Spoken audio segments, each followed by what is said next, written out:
Most people see the cover of manga like SUNDOME, with its suggestive art and etchy tags, and they think they know exactly what they're getting. A bit of fan service, some teenage hormones, and a plot as thin as a single ply tissue. But let me tell you something. I've been reading comics for a couple of years now.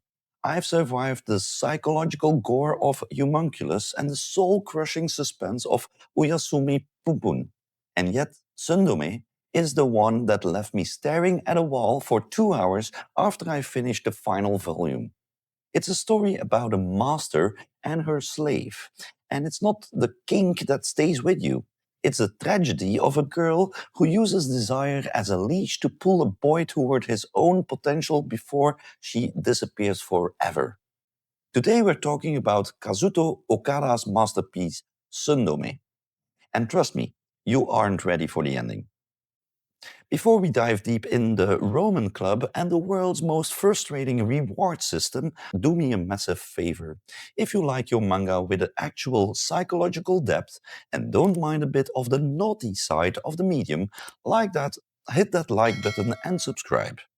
I'm Jan, and on this channel we grow old together, but our pull lists only get better. Alright, let's get into the meat and the heartbreak of Sundome. Our protagonist is Hideo Aiba. He's your typical unremarkable high school loser. He's part of the Roman Club, short for Romans. But they mostly just look for UFOs and ghosts. The club has one bizarre legendary rule.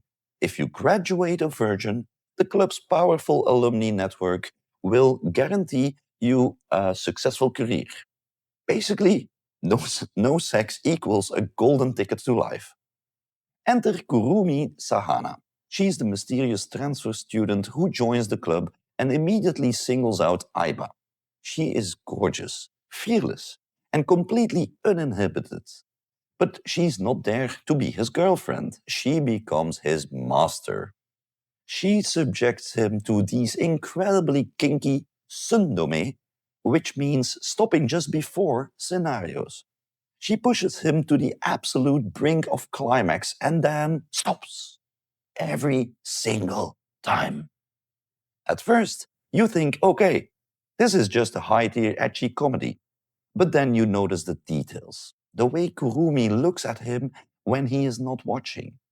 The mysterious older doctor she's seen with. The way she forces Aiba to exercise, to get a job, and to grow a backbone as punishment. It's a psychological tug of war. She is essentially grooming him to be a man who can survive without her. And she's using his own lust as the primary teaching tool. It is brilliant, twisted, and honesty. A little genius. On the positive side, what I love about Sundome is the tonal shift.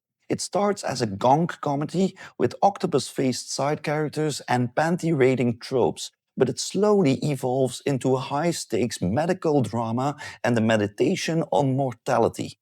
The art by Okada is interesting.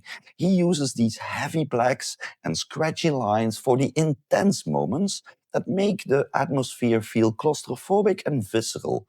It's much more mature than it looks on the surface. Look, as a guy in his 40s, watching Aiba try to resist Kurumi's provocations is both hilarious and physically painful. My lower back hurts just watching him bike uphill for her. And the Roman Club alumni? They're basically a cult of powerful virgins. It's the weirdest secret society in fiction, but hey, if staying celibate got me a corner office and a Tesla, maybe I'd have joined too. Now, it's not perfect. Some of the middle volumes, around 5 and 6, drag a bit. There's a monster of the week vibe, with some of the club activities that feels like filler compared to the main Aiba Kurumi dynamic. Also, the side characters, they are ugly. Like intentionally gong style. It can be a jarring contrast when Kurumi looks like a goddess and her clubmate looks like an actual thumb with glasses.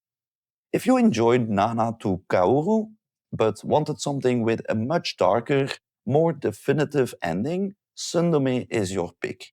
It's a completed series, 8 volumes, which I always prefer. And the ending is polarizing. I won't spoil the specifics, but let's just say the title Sundome takes on a whole new, devastating meaning in the final chapter.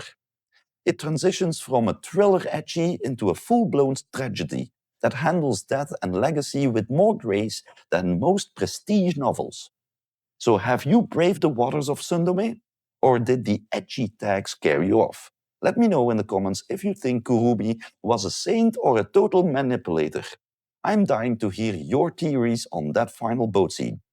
If you want more deep dives into mature, completed series, check out my playlists right here.